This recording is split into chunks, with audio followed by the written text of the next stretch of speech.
Assalomu alaykum hurmatli tinglovchilar. Biz bugun sizlar bilan xalq pedagogikasi fanidan quyidagi mavzu bo'yicha sizdan fikr mulohaza almashamiz. Xalq pedagogikasi manbalari bo'lmish qadimgi tosh bitiklarda pedagogik g'oyalarning ifodalanishi, reja tosh bitiklari haqida tushuncha, ikkinchisi tosh bitiklarning tarbiyaviy ta'siri, uchinchisi tosh bitiklarda xalqning axloqiy qadriyatlarini va yoshlar uchun o'rganish uchun asosiy sabablari. Qadimgi tosh bitiklarda o'zbek xalq pedagogikasi manbalari bir sifatda muhim ahamiyatga ega. Bu bitiklar asosida qadimgi o'zbek xalqining tarixi, urf-odatlari, qadriyatlari va ta'lim tarbiyasi haqidagi fikr mulohazalar tosh bitiklarda aks etgan.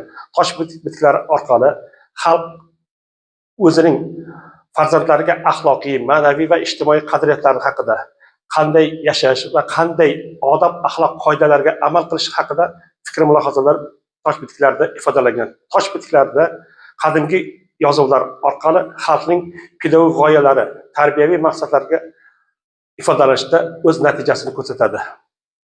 Tosh bitiklarda pedagogik g'oyalar o'zbek xalqining qadimiy tarixiy va madaniyatida ayniqsa axloqiy, ma'naviy va ijtimoiy tarbiyaviy asosda shakllangan.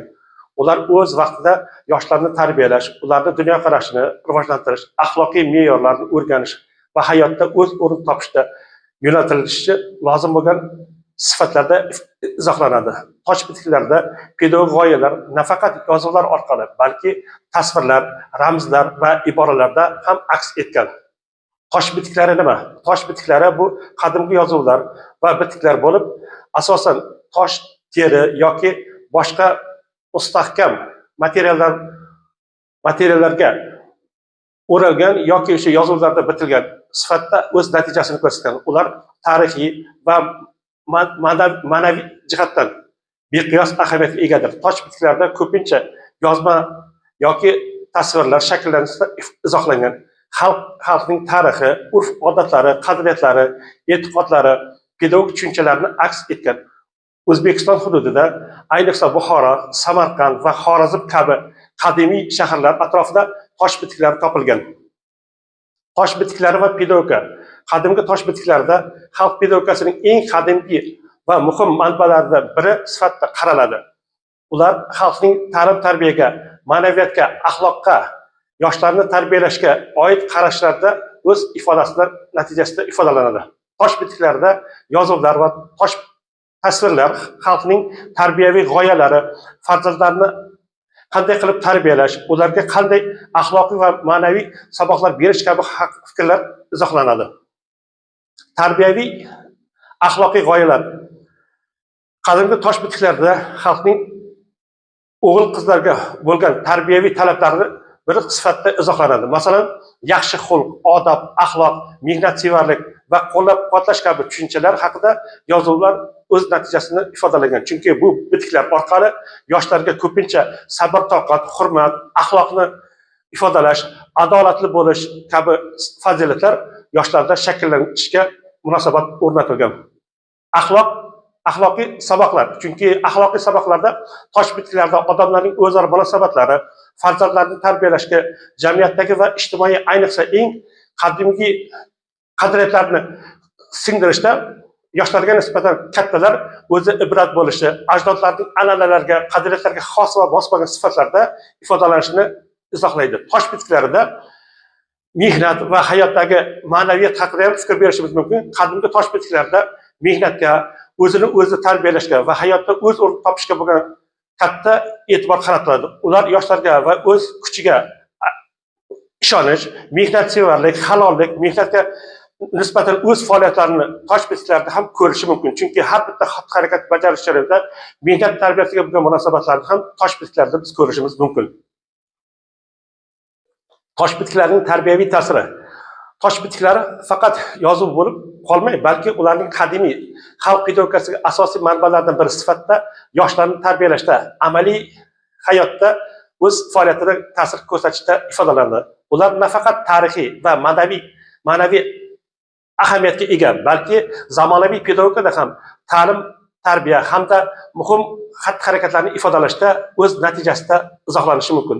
Tosh bitiklari orqali yoshlarga axloqiy saboqlar berish, o'zlikni anglash, milliy madaniyatni qadrlash, xalq an'analarini o'rganish nazarda tutiladi. Farzandlarni ijtimoiy mas'uliyat va mehnatga yondashishga muhim ahamiyat kasb etadi. Tosh bitiklarda xalq tarbiyasiga qo'shgan hissasi qadimgi tosh bitiklarda xalq tarbiyasiga katta ta'sir ko'rsatadi. Chunki ularning jamiyatdagi o'zaro hurmat, bir-birini qo'llab-quvvatlash, yaxshilik qilish, shaxsiy javobgarlik kabi sifatlar insonlarda shakllanishiga e'tibor qaratiladi. Tosh bitiklari orqali xalq o'z farzandlariga nafaqat o'qish, yozishni o'rgatgan, balki jamiyatga qanday yashashni, qanday muomala qilish va qanday xulq-atvor ko'rinishda ham targ'ib qilinishda izohlanadi, ifodalanadi. Tosh bitiklar misollarida tosh bitiklarning har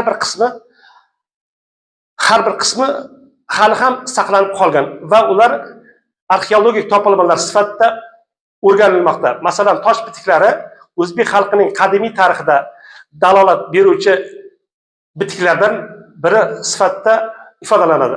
Bunda mehnatsevarlik va axloqiy qadriyatlar haqida yozilgan. Tosh bitiklari ijtimoiy tarbiya, axloqiy va insoniy munosabatlar haqida shu joyda izohlanadi. Bularning barchasi qadimiy va o'zbek xalqining muhim tarbiya sifatida, manba sifatida bularni nafaqat tarix bilan, balki xalqning tarbiyaviy tizimini o'rganishda, xizmat qilishda o'z ifodasida izohlanadi. Tosh bitiklari xalqning axloqiy qadriyatlarini yoshlar uchun o'rgatishning asosiy sifatida izohlanadi. Chunki bu jarayonda bu bitiklar odatda axloqiy darslarni o'z ichiga oladi. Masalan, yaxshi xulq va yomon xulq o'rtasidagi bo'layotgan munosabatlarga izohlanish, ikkinchisi halollik, sabr-toqat, mehnatsevarlik va adolat va vijdon kabi fazilatlarni yoshlarda nima qilishimiz kerak? Shakllantirib berish imkoniyatlarini biz mana shu yerda ko'rishimiz mumkin. Do'stlik va hamkorlik, bir-birini qadrlash, odamlar o'rtasidagi to'g'ri munosabatlar o'rnatish imkoniyatlarini insonlar faoliyatda to'g'ri yo'lga qo'yishda biz misollar orqali izohlab berishimiz mumkin. Misol uchun, Beshiktosh tosh bitiklarida yoshlarni to'g'ri axloqiy yo'lni tanlashga va yomon odatlardan saqlanishga undovchi maslahatlar mavjud. Bu albatta tarbiyaviy ahamiyatga egaki, bu jarayonda yoshlarga nisbatan yaxshi munosabatlarni o'rnatish imkoniyatlarini biz o'z faoliyatlarimizda va o'z xatti-harakatlarimizda izohlab berishga mas'ulmiz. Bugungi o'tiladigan mavzular mana shulardan iborat edi. E'tiboringiz uchun rahmat.